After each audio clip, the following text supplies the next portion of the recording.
Hello students, मेरा नाम है मोनिका और आज हम करने वाले हैं class 6 science chapter 4 sorting material into groups. वस्तुओं को समूह में बांटना। अब इन वस्तुओं को हम समूह में बांटते कैसे हैं? हम अपने आसपास बहुत सारी वस्तुएं, बहुत सारे ऑब्जेक्ट्स देखते हैं, हमारे घर में हो, चाहे फिर हम अपने स्कूल में हो या फिर कहीं हम बाहर हो, तो हम अपने आसपास बहुत सारे ऑब्जेक्ट्स देखते हैं। अब क्या ये ऑब्जेक्ट्स, क्या ये वस्तुएं सभी एक जैसी होती हैं? इनका साइज एक जैसा होता है या फिर क्या इनकी शेप एक जैसी होती है या फिर क्या ये एक जैसे मटेरियल की बनी होती है? नहीं, इन सभी का साइज अलग होता है, इन सब की शेप भी अलग होती है। कोई सर्कुलर शेप में होती है, कोई स्क्वायर शेप में होती है या फिर कोई कई चीज़ें ऐसी होती हैं जो कि रेक्टेंगुलर शेप होती है या फिर इसके अलावा भी बहुत सारी हमें शेप्स देखने को मिल जाती हैं। और ये सभी अलग अलग मटेरियल की बनी होती हैं। कई चीज़ें हमें प्लास्टिक की देखने को मिलेंगी, कई हमें मेटल की देखने को मिलेंगी, बहुत सारी चीज़ें हमें पेपर की देखने को मिलेंगी या फिर बहुत सारे मटेरियल हमें अपने आसपास देखने को मिल जाते हैं। और अब इन मटेरियल की क्या क्या प्रॉपर्टीज़ होती हैं? क्या ये हार्ड है या फिर ये सॉफ्ट हैं या फिर इनकी अपीयरेंस ये देखने में कैसी है? क्या ये शाइनी है या फिर क्या ये ट्रांसपेरेंट है या फिर ये ओपेक मटेरियल हैं जो कि अपने में से लाइट को पास नहीं होने देते हैं? तो इन सभी की क्या क्या प्रॉपर्टीज़ होती हैं वो सभी हम इस चैप्टर में डिस्कस करने वाले हैं। तो चलिए चैप्टर शुरू करते हैं। ऑब्जेक्ट्स अराउंड अस, हमारे चारों ओर की वस्तुएं। We have seen that our food and clothes have so much variety in them. हमने देखा है कि हमारे भोजन और हमारे कपड़ों में हमें बहुत तरह की वेराइटीज़ देखने को मिल जाती हैं। Not just food and clothes, केवल फूड और कपड़े ही नहीं, there is such a vast variety of objects everywhere. केवल कपड़े और भोजन में ही नहीं, हमें प्रत्येक ऑब्जेक्ट में, प्रत्येक वस्तु में हमें बहुत सारी वेराइटीज़ देखने को मिल जाती हैं। We seen around us a chair, a bullock cart, a cycle, cooking utensil, books, clothes, toys, water, stones and many other objects. हमें हमारे चारों ओर कुर्सी, बैलगाड़ी, साइकिल, खाना पकाने वाले बर्तन, बुक्स, कपड़े, पानी और पत्थर और भी ऐसे हमें बहुत सारे ऑब्जेक्ट्स अपने आसपास मिल जाते हैं। All these objects have different shapes, colour and use. इन सभी ऑब्जेक्ट्स की अलग अलग शेप होती है, अलग अलग कलर होता है और इन सभी का अलग अलग काम होता है। Look around and identify objects that are round in shape. तो हमें चारों ओर देखना है और उन ऑब्जेक्ट्स की पहचान करनी है जो कि शेप में राउंड है, गोल है। आवर लिस्ट में इंक्लूड ए रबर बॉल। तो हमारी लिस्ट में रबर बॉल, फुटबॉल और कंचे भी शामिल हो सकते हैं। If we include objects that are nearly round, यदि हम उन ऑब्जेक्ट्स को भी इंक्लूड करते हैं, शामिल करते हैं जो कि गोल तो नहीं लेकिन लगभग गोल ही हैं, तो our list could also include objects like apple, orange and other feature. तो हमारी लिस्ट में सेब, संतरा और घड़ा भी शामिल हो सकते हैं। Suppose we were looking for the objects that are edible. अब मान लो हम उन ऑब्जेक्ट्स को देखते हैं जो कि हम खा सकते हैं। We might include all the items that we have listed in table 1.1, 1.2, 1.3 in chapter 1।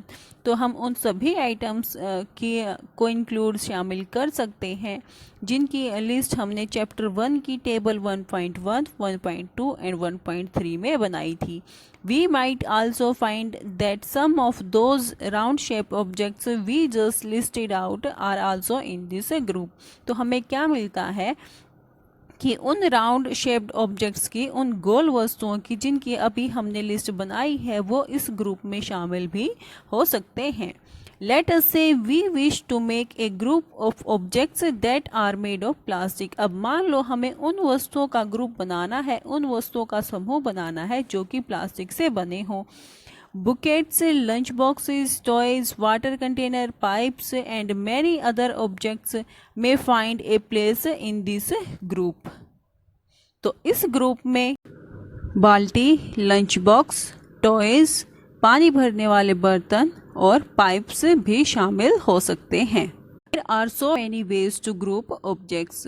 अतएव वस्तुओं के समूह बनाने के बहुत सारे तरीके होते हैं। In the above examples, we have grouped objects on the basis of their shape or the material they are made from. तो इन सभी ऊपर दिए गए एग्जाम्पल्स में हमने उनको उनकी शेप के आधार पे और वो किस मटेरियल से बनी हुई हैं इस आधार पे हमने उनके समूह बनाए। All objects around us are made of one or more material. तो हमारे चारों ओर जितनी भी वस्तुएं हैं वो सभी एक या फिर एक से ज़्यादा मटेरियल की बनी हुई हैं। These material may be glass, metal, plastic, wood, cotton, paper, mud और soil. ये material glass, metal, plastic, would, cotton, paper और सॉइल या फिर मिट्टी भी हो सकते हैं। Can you think of more examples of material? क्या आप इन materials के और examples भी बता सकते हैं? अब तक हमने देखा कि हमारे आसपास जितनी भी वस्तुएं हैं हम उन सभी वस्तुओं के ग्रुप बना सकते हैं। फिर हमने उनके जब ग्रुप बनाने की कोशिश करी तो हमने दो बेसिस पे उनके ग्रुप बनाए। पहला तो वो किस शेप की बनी है और दूसरा वो किस मटेरियल की बनी हुई है। तो अब आगे चलते हैं एक्टिविटी 1। तो एक्टिविटी 1 क्या कहती है कि हमें जितना पॉसिबल हो सके वस्तुएं कलेक्ट करनी हैं, वो फिर हमारे घर से हों, चाहे हमारी क्लास से या फिर हमारे स्कूल से। जितनी भी वस्तुएं हमें मिल सके उतनी हमें कलेक्ट करनी है और फिर उन कलेक्ट करी हुई वस्तुओं का हमें ग्रुप बनाना है। एक हमें इन वस्तुओं से दो ग्रुप बनाने हैं, एक तो वो जो कि कागज़ या फिर लकड़ी से बनी है और दूसरा वो वस्तुएं जो कि इन से मिलकर नहीं बनी है, वो किसी और मटेरियल की बनी है। अगर हमें ये पता नहीं लग पाता है कि हम वो वस्तुएं किस चीज़ की बनी है तो हम किसी की हेल्प भी ले सकते हैं। एक्टिविटी 1 में यही सब लिखा हुआ है, तो चलिए देखते हैं कि इसमें क्या क्या बताया गया है। Let us collect as many objects as possible. तो चलो हम जितने संभव हो सके उतने वस्तुएं कलेक्ट करते हैं। From around us, हमारे चारों ओर से। Each of us could get some everyday objects from home. तो हम में से प्रत्येक हमारे घरों में प्रतिदिन यूज होने वाली वस्तुएं and we could also collect some objects from the classroom or from the outside school. तो हम हमारे घरों में जो प्रतिदिन यूज़ होती हैं वो वस्तुएं भी कलेक्ट कर सकते हैं या फिर जो हमारे क्लासरूम या फिर जो हमारे स्कूल के बाहर जो भी वस्तुएं हम कलेक्ट कर सकते हैं उतनी हमें कलेक्ट करनी है। What will we have in our collection? तो हमें हमारे कलेक्शन में क्या क्या मिलता है। चाक, पेंसिल, नोटबुक, रबड़, डस्टर, हथौड़ा, कील, शॉप, व्हील, बैट, माचिस, नमक, आलू, ये सभी ऑब्जेक्ट्स हम कलेक्ट कर सकते हैं। We can also list objects that we can think of but can not bring to the classroom. हम उन ऑब्जेक्ट्स की लिस्ट भी बना सकते हैं जिनको हम केवल सोच तो सकते हैं लेकिन क्लासरूम तक ला नहीं सकते। For example wall, tree, doors, tractor, road. जैसे कि दीवार हो गई और पेड़ हो गए, दरवाजे, ट्रैक्टर या फिर रोड हो गया, हम इनकी लिस्ट भी बना सकते हैं।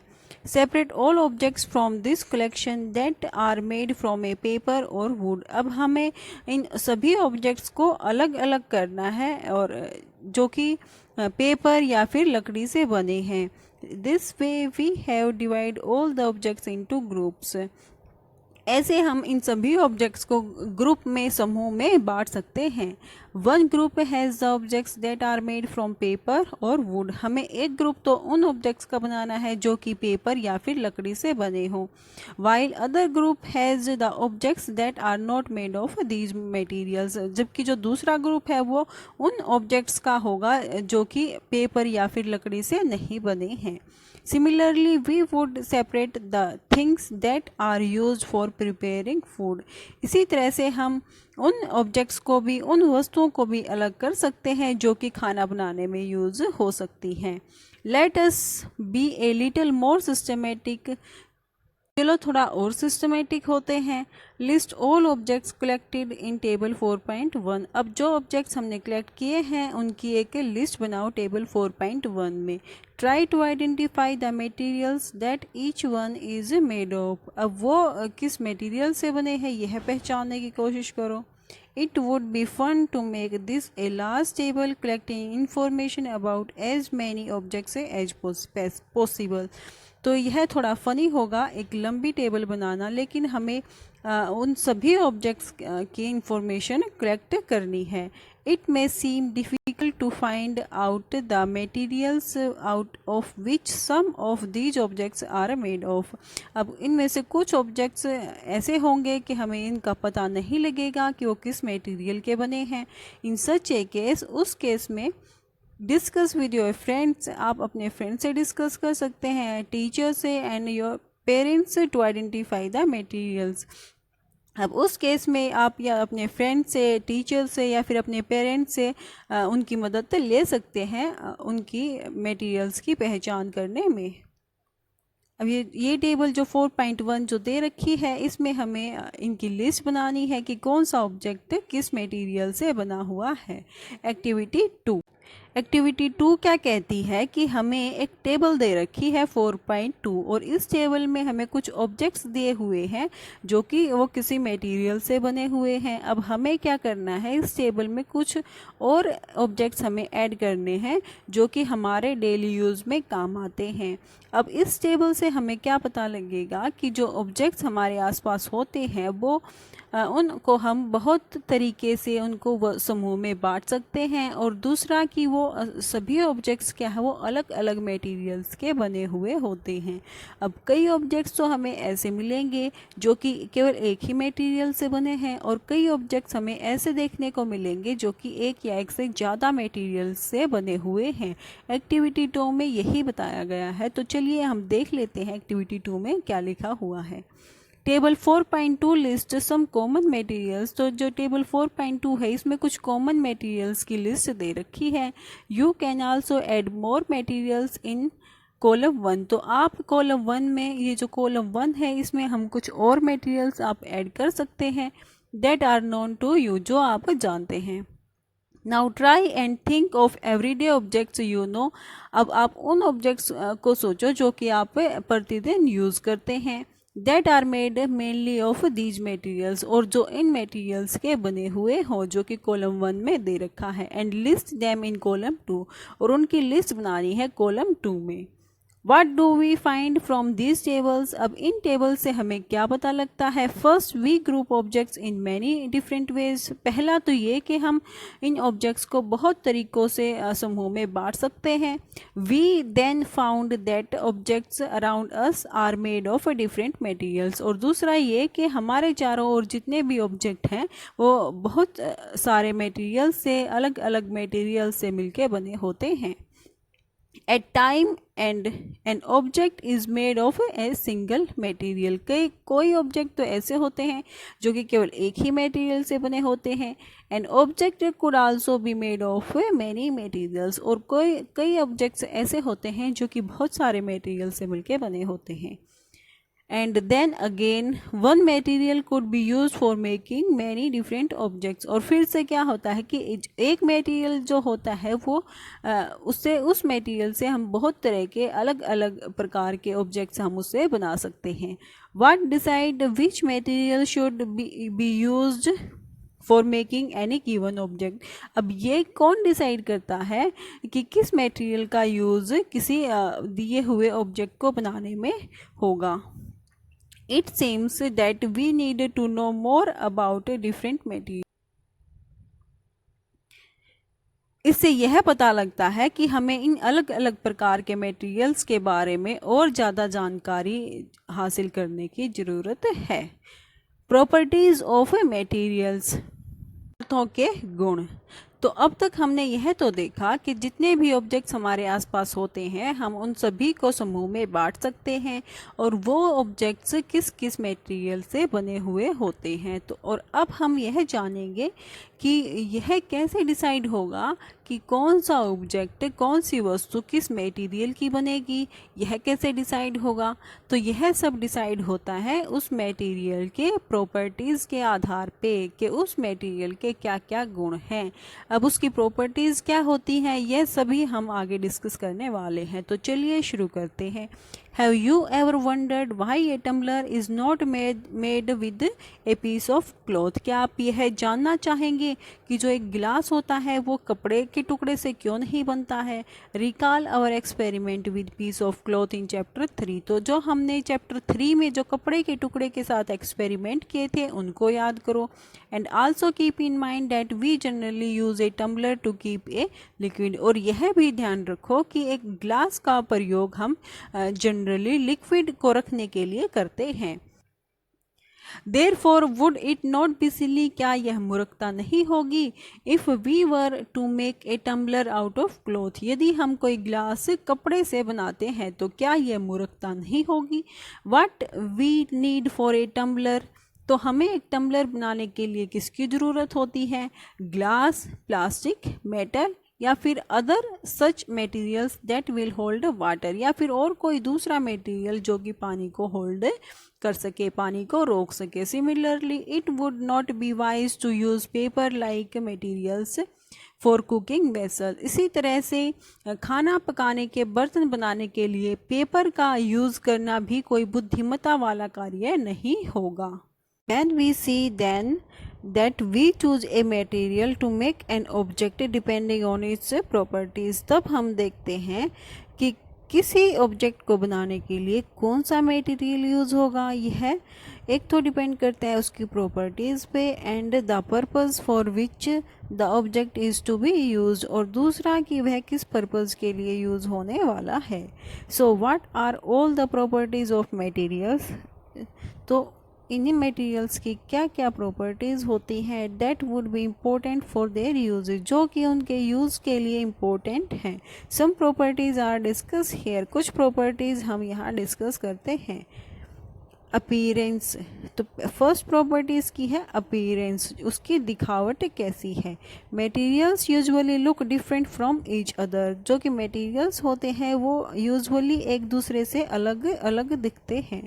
Would looks very different from iron, तो जो एक लकड़ी होती है वो आयरन से बिल्कुल ही अलग दिखती है। Iron appears different from copper और एल्यूमिनियम, और जो लोहा होता है वो कॉपर और एल्यूमिनियम से बिल्कुल अलग दिखता है। Time there may be some similarity between iron, copper and aluminium that are not in wood, परंतु फिर भी जो आयरन लोहा होता है, कॉपर जो कि तांबा होता है, और एल्यूमिनियम में कुछ समानताएं हो सकती हैं जो कि एक लकड़ी में नहीं होती हैं। एक्टिविटी 3, तो एक्टिविटी 3 क्या कहती है कि हमें फिर से अपने आसपास से जो भी हमें मिलता है वो मटेरियल्स कलेक्ट करने हैं, जैसे पेपर हो गया, चाक, लोहा, गत्ता, जो भी हमें मिलता है वो कलेक्ट करना है और फिर उनको अलग अलग ग्रुप्स में बांटना है। तो एक ग्रुप में तो हमें वो मटेरियल्स रखने हैं जो कि शाइन कर रहे हैं, जो चमक रहे हैं, और दूसरे ग्रुप में हमें वो मटेरियल्स रखने हैं जो कि शाइन नहीं कर रहे हैं, जिनमें चमक नहीं है। अब कई बार क्या होता है, कुछ मटेरियल्स, कुछ पदार्थ ऐसे होते हैं कि जो जब नए होते हैं तो उनमें बहुत ज़्यादा शाइन होती है, लेकिन थोड़े टाइम बाद क्या होता है वो धीरे धीरे डल होना शुरू हो जाते हैं, उनकी जो शाइन होती है वो ख़त्म होने लगती है। तो ऐसा क्यों होता है कि वो जब एयर, जो हवा होती है, हवा और नमी के कांटेक्ट में वो जब आते हैं तो उस वजह से उनकी जो शाइन है वो ख़त्म होने लगती है। तो उस केस में हम क्या करेंगे, कुछ मटेरियल्स को हम काट के देखेंगे। यदि जो काटी गई सरफेस है, जो काटी गई सतह है, अगर उसमें शाइन है तो उन मटेरियल्स को भी हम शाइनी ग्रुप वाले मटेरियल्स में शामिल कर देंगे। तो एक्टिविटी 3 में यही है। अब देख लेते हैं लिखा क्या हुआ है। Collect small pieces of different materials, हमें अलग अलग मटेरियल्स के छोटे छोटे टुकड़े कलेक्ट करो।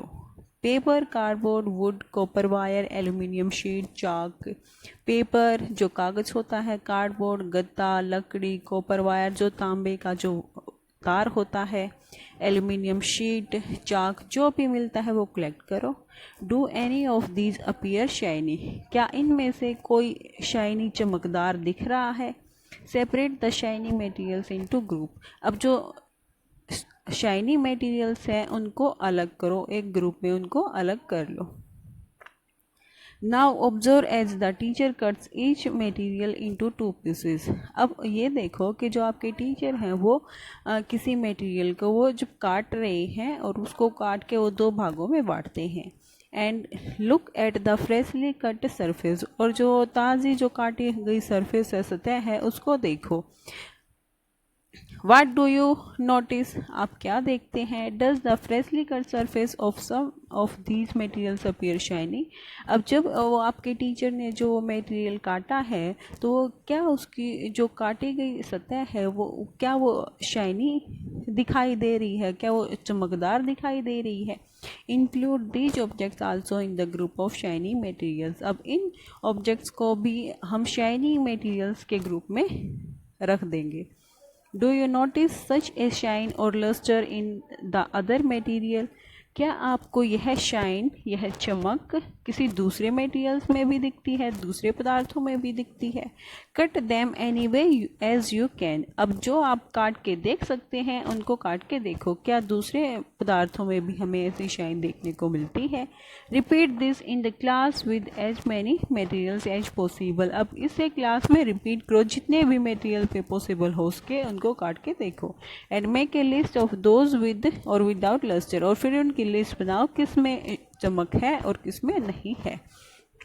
इंस्टेड ऑफ कटिंग, या फिर काटने की बजाय, you can rub the surface of materials with sand paper to see if it has lustre, तो अगर आप नहीं काट सकते हैं मटेरियल्स को तो काटने की बजाय आप उनको एक सैंड पेपर होता है उसकी मदद से आप उनको रगड़ के भी देख सकते हैं, और रगड़ने के बाद यदि इनमें शाइन दिखी तो वो शाइनी मटेरियल्स के ग्रुप में शामिल हो जाएंगे। Materials that have such lustre are usually metals, अब जिन मटेरियल्स में, जिन पदार्थों में इस तरह की हमें चमक देखने को मिलती है तो वो प्राय मेटल्स होती हैं। Iron, copper, aluminium and gold are examples of metals. लोहा, तांबा, एल्यूमिनियम और सोना, ये कुछ मेटल्स के एग्जाम्पल्स हैं।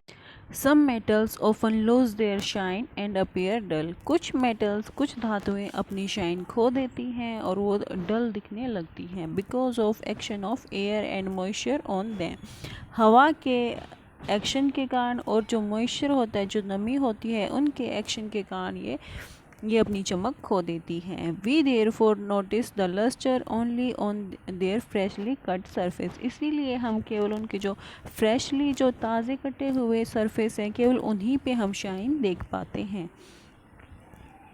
वहन you visit an iron Smith और ए वर्कशॉप, जब आप किसी लोहार या फिर किसी वर्कशॉप पे जाते हो, look out for a freshly cut surface of metal rods, तो जो वहाँ पे जो मेटल रोड्स हैं, मेटल की जो रोड्स हैं, जो छड़ हैं, उनके जो ताज़े कटे हुए सरफेस हैं उनको देखो, क्या वो शाइन कर रहे हैं।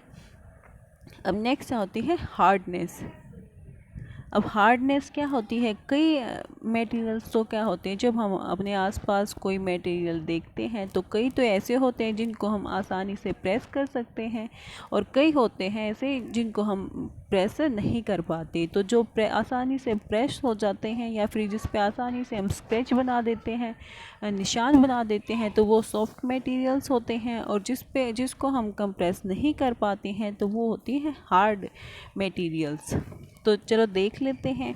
When you press different materials with your hands, जब आप अलग अलग प्रकार के पदार्थों को अपने हाथों से प्रेस करके देखते हो, some of them may be hard to compress while others can be easily compress, तो उनमें से कुछ तो आसानी से कंप्रेस हो जाएंगे और कुछ को कंप्रेस करना बहुत ही मुश्किल होता है। टेक एक मेटल की चाबी लो, एक धातु की चाबी लो, and try to scratch with it, और इससे कुछ स्क्रैच निशान बनाने की कोशिश करो।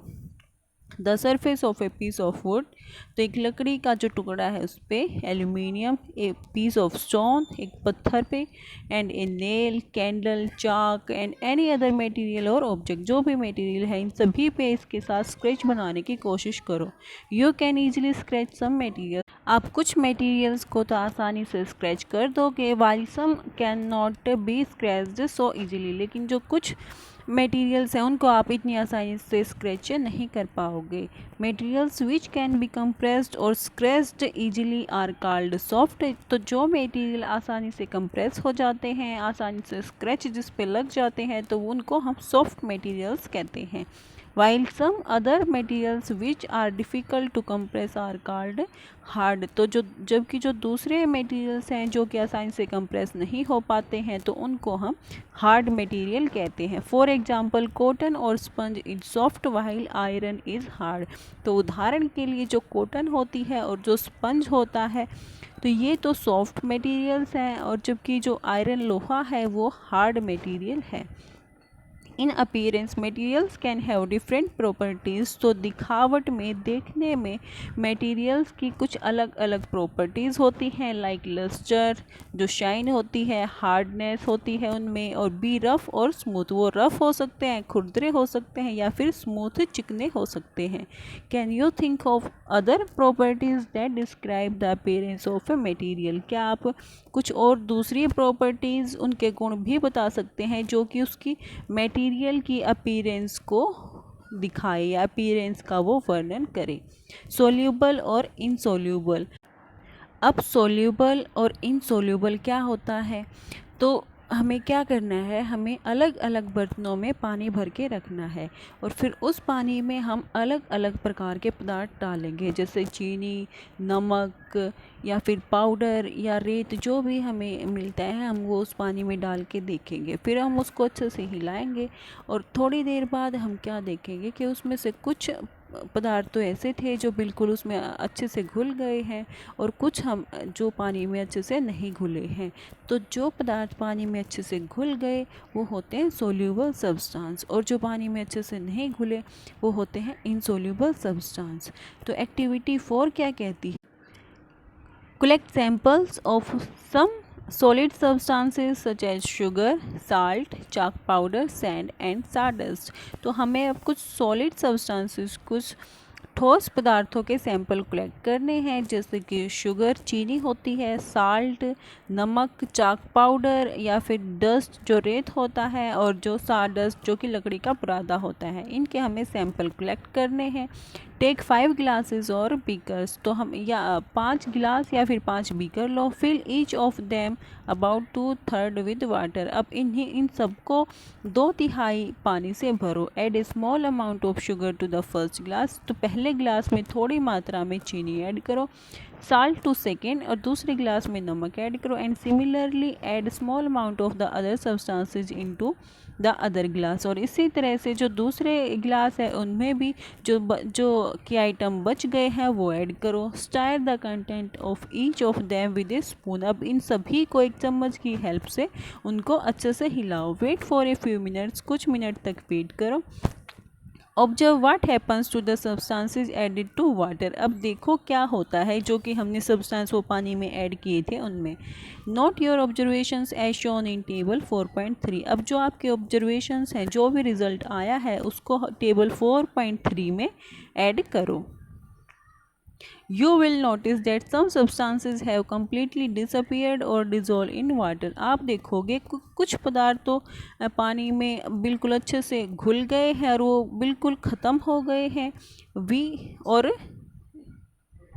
We say that these substances are soluble in water, तो जो पदार्थ पानी में अच्छे से घुल गए हैं तो उनको हम soluble substances कह सकते हैं। अदर सब्सटेंसेज जो नॉट मिक्स विद वाटर, तो दूसरे सब्सटेंस जो पानी में मिक्स नहीं हुए हैं, एंड डू नॉट डिसअपियर, और जो ख़त्म नहीं हुए हैं, even after we stir for a long time, जब बहुत लंबे समय तक वो पानी में हिलाने के बाद भी ख़त्म नहीं हुए हैं और पानी में अच्छे से मिक्स नहीं हुए, the substances are called insoluble in water, तो इन सब्सटेंसेज को, इन पदार्थों को हम इनसोल्यूबल सब्सटेंस बोलेंगे। Water play an important role in the functioning of our body because it can dissolve a large number of substances। तो जो पानी होता है ये हमारी बॉडी के लिए, हमारे शरीर के लिए, हमारे शरीर की फंक्शनिंग के लिए एक बहुत ही महत्वपूर्ण रोल प्ले करता है, क्योंकि यह बहुत सारे सब्सटेंसेस को, बहुत सारे पदार्थों को ये अपने अंदर घोल लेता है। Do liquids also dissolve in water? क्या लिक्विड भी पानी में घुल जाते हैं? Activity 5, collect samples of vinegar, lemon juice, mustard oil और कोकोनट ऑयल। तो जो सिरका होता है, लेमन जूस, सरसों का तेल और फिर कोकोनट ऑयल, इनके हमें कुछ सैंपल्स इकट्ठे करने हैं। केरोसिन ऑयल और एनी अदर लिक्विड, जो भी लिक्विड है उनके हमें सैंपल कलेक्ट करने हैं। टेक ए ग्लास टम्बलर, एक कांच का गिलास लो, fill it up to half with water, इसको आधा पानी से भरो। Add a few spoonful of one liquid to this and stir it well, तो इसमें कुछ चम्मच लिक्विड की ऐड करो और उसको अच्छे से हिलाओ। Let it stand for a 5 minutes, उसको 5 मिनट के लिए फिर ऐसे ही छोड़ दो। Observe whether the liquid mixes with water, अब देखो क्या वो जो लिक्विड हमने उसमें पानी में मिलाया था वो अच्छे से मिक्स हो गया है।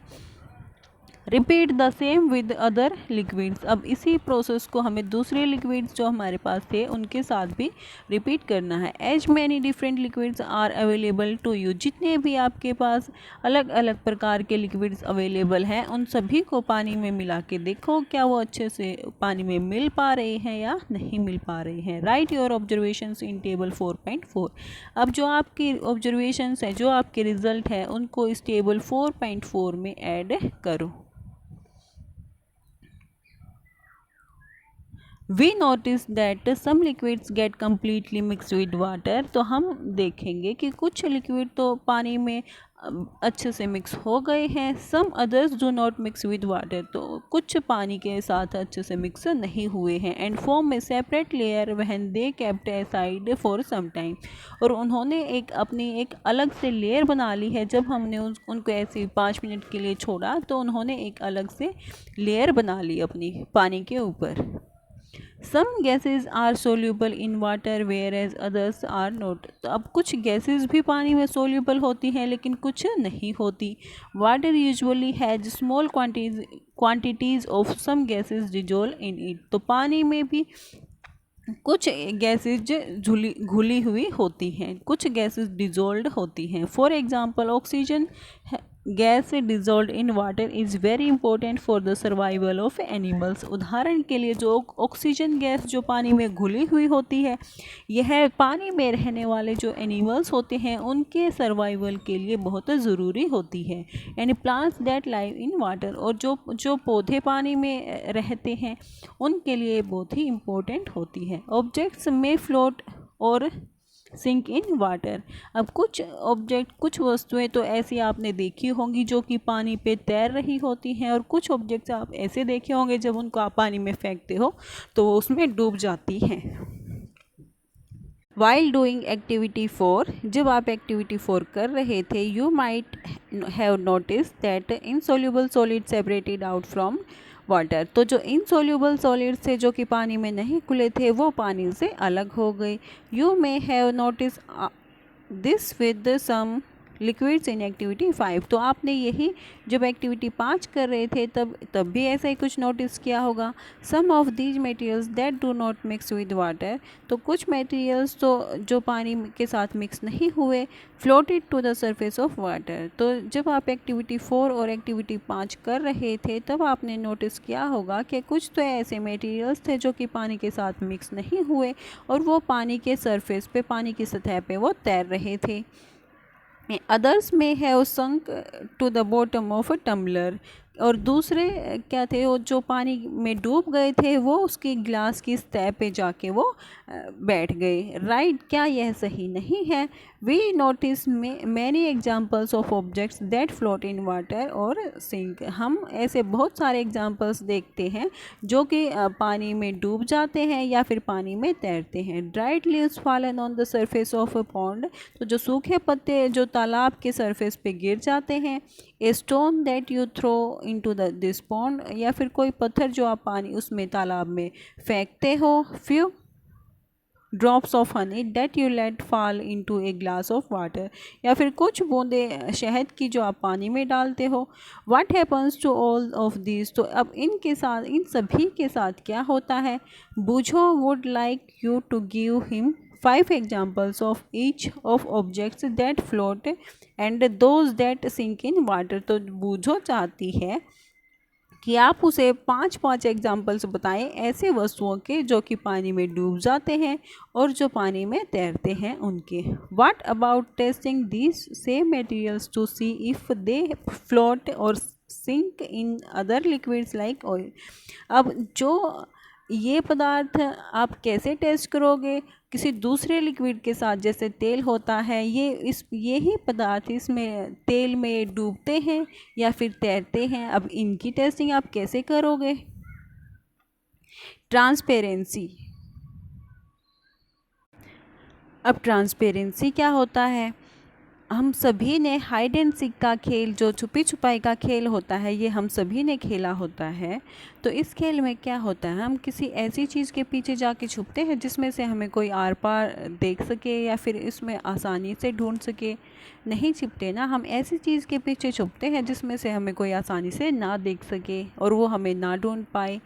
तो ऐसे ऑब्जेक्ट जिसमें से हम वस्तुओं को आर पार देख सके उसको हम ट्रांसपेरेंट मटेरियल बोलते हैं। जैसे कांच होता है, जो ग्लास होता है, और पानी या फिर कुछ प्लास्टिक भी ऐसे होते हैं जिसमें से हम आर पार चीज़ों को देख सकते हैं। ऐसे ही आप जब दुकान पे जाते हो तो आपने देखा होगा वो दुकानदार प्लास्टिक के डिब्बों में या फिर कांच के डिब्बों में टॉफ़ी, बिस्किट वगैरह ये सब चीज़ें रखते हैं। वो क्यों रखते हैं, ताकि आप उनको आसानी से देख सको।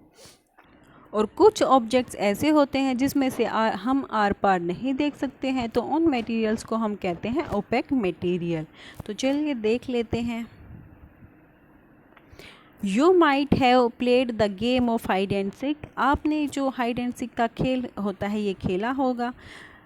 Think of some places where you would like to hide so that you are not seen by others, तो अब आप उस जगह के बारे में सोचो जहां आप छिपना पसंद करते थे ताकि कोई प्लेयर आपको देख ना सके। Why did you choose those places, आप उन जगहों को क्यों चुनते थे। Would you have tried to hide behind a glass window, क्या आपने कभी कांच की जो खिड़की होती है उसके पीछे छिपने का प्रयास किया है। ऑब्वियसली नॉट, बिल्कुल नहीं। As your friends can see through that and spot you, क्योंकि आपके जो फ्रेंड्स हैं वो आपको देख लेंगे और आपको ढूंढ लेंगे। Can you see through all the materials, क्या आप सभी मटीरियल्स, सभी वस्तुओं में से देख सकते हैं। दो सब्सटेंसेज और materials through which things can be scene, अब वो पदार्थ जिसमें से वस्तुएं दिख सकती हैं या देखी जा सकती हैं, आर कॉल्ड ट्रांसपेरेंट, उनको ट्रांसपेरेंट कहते हैं। Glass, water, air and some plastics are example of transparent material, तो जो कांच होता है, पानी, हवा और कुछ प्लास्टिक इसके ट्रांसपेरेंट मटीरियल्स के एक उदाहरण हैं। Shopkeepers usually prefer to keep biscuits, sweets and other eatable in transparent containers of glass और प्लास्टिक। जो दुकानदार होते हैं वो बिस्किट, मिठाइयाँ या फिर दूसरे जो खाने वाले जो पदार्थ होते हैं उनको ट्रांसपेरेंट कंटेनर्स में वो रखते हैं जो कि ग्लास, कांच या फिर प्लास्टिक के बने होते हैं, so that buyer can easily see these items. क्यों रखते हैं वो, ताकि जो खरीदार है वो उनको आसानी से देख सकें। On the other hand there are some materials through which you are not able to see, और दूसरी साइड क्या होता है कि कुछ मटेरियल्स ऐसे होते हैं जिनमें से हम नहीं देख सकते हैं। These materials are called opaque, अब जिन मटेरियल्स में से हम कुछ नहीं देख पाते हैं उन मटेरियल्स को हम ओपेक मटेरियल्स बोलते हैं। You can not tell what is kept in a closed wooden box, आप यह नहीं बता सकते कि एक बंद लकड़ी के डिब्बे में क्या रखा हुआ है। एक कार्डबोर्ड कार्टन एंड और ए मेटल कंटेनर, या फिर एक जो गत्ते का जो एक कर्टन होता है और जो एक मेटल कंटेनर होता है, इनमें क्या रखा होता है हम ये नहीं बता सकते।